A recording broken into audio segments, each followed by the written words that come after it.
नमस्कार, मैं हूं संदीप चौधरी। रात के 9 बजने को है। आप देख रहे हैं नेशनल न्यूज सेंटर। शुरुआत उत्तर प्रदेश से। यूपी के महाभारत का ट्रेलर अभी से दिखना शुरू हो गया है। आज बीएसपी में बड़ी बगावत हुई।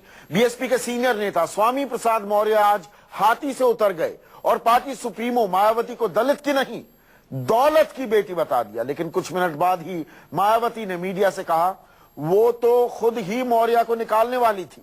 अब आखिर उत्तर प्रदेश में और खास बीएसपी में हो क्या रहा है?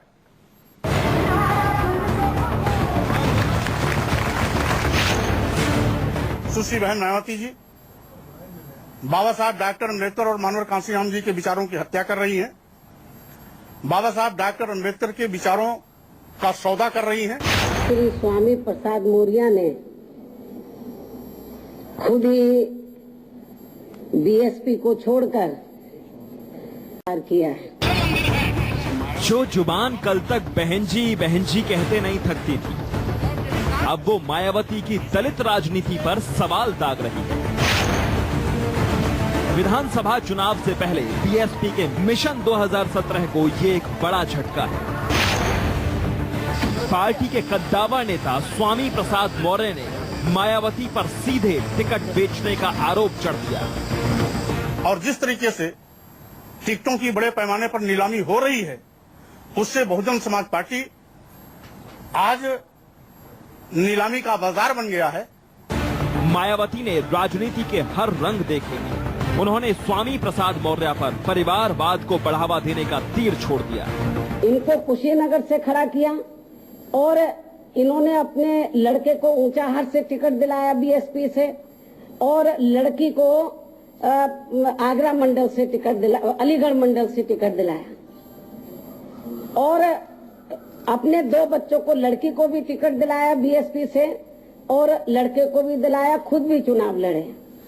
मैं इसके पक्ष में नहीं थी, लेकिन हमारी पार्टी के उत्तर प्रदेश के वरिष्ठ लोगों ने ये कहा, जो स्टेट लेवल के थे, कि बहन जी एक बार इलेक्शन में यदि गड़बड़ होगा तो ठीक नहीं है, आगे यदि ऐसा गड़बड़ करते हैं तो आप इलेक्शन से पहले इनको निकाल के बाहर करने का है। तो इनके लड़के को टिकट दे दिया, लड़की को, दोनों चुनाव हार गए। स्वामी प्रसाद मौर्य अच्छी तरह से जानते हैं कि राजनीति में कुछ भी हो सकता है। वोट बैंक की नब्ज भी एक जमाने से ही टटोलते रहे हैं। ऐसे में उन्होंने अभी तक रणनीति का खुलासा किए बगैर संकेत दे दिया कि बीएसपी के 60 विधायक उनके साथ। 2-3 दिनों में हमारे लगभग बहुत से विधायक, जिनकी संख्या 60 के ऊपर है, वो आए और उन्होंने कहा कि पार्टी नेतृत्व से भरोसा उठता जा रहा है। विधानमंडल का नेता होने के नाते आप हमें संरक्षण दीजिए।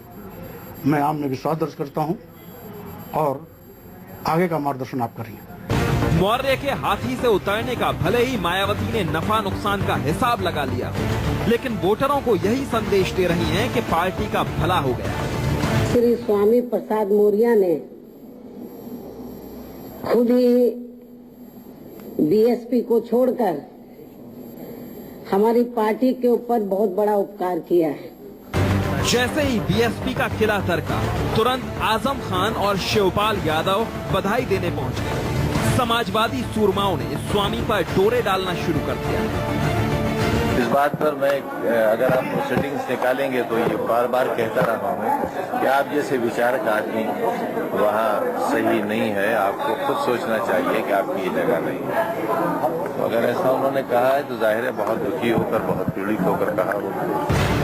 स्वामी प्रसाद मौर्य 4 बार विधायक रहे हैं। बीएसपी से उनका पुराना रिश्ता है, लेकिन अब वो हाथी से उतर चुके हैं। ऐसे में उनके समाजवादी पार्टी में शामिल होने की अटकलें लगाई जा रही हैं। सूत्रों के मुताबिक स्वामी प्रसाद मौर्य साइकिल पर अगर सवार होते हैं तो अगले मंत्रिमंडल विस्तार में उन्हें जगह भी मिल सकती है। पिछले 2 साल में मायावती के करीब 1 दर्जन करीबी उनसे दूर जा चुके हैं। ऐसे में मायावती के सामने सबसे बड़ी चुनौती अपने घर को बचाए रखने की है। उत्तर प्रदेश के विधानसभा चुनाव में अभी वक्त बाकी है, लेकिन सियासी दलों में भगदड़ अभी से मच गई है। कभी मायावती के खास सिपाहसालार रहे स्वामी प्रसाद मौर्य ने आज पार्टी को अलविदा कह दिया। मायावती के लिए एक बड़ा झटका माना जा रहा है। इससे पहले भी मायावती के कई विधायक क्रॉस वोटिंग के आरोप में निकाले जा चुके हैं। ऐसे में स्वामी प्रसाद मौर्य के जाने के बाद इस बात के कयास लगाए जा रहे हैं कि अगर बीएसपी में भगदड़ मस्ती है तो आने वाले दिनों में मायावती के लिए चुनाव के दौरान बड़ी मुश्किल खड़ी हो सकती है। कैमरा पर्सन धर्मेंद्र ठाकुर के साथ मानस श्रीवास्तव, लखनऊ, न्यूज़ 24।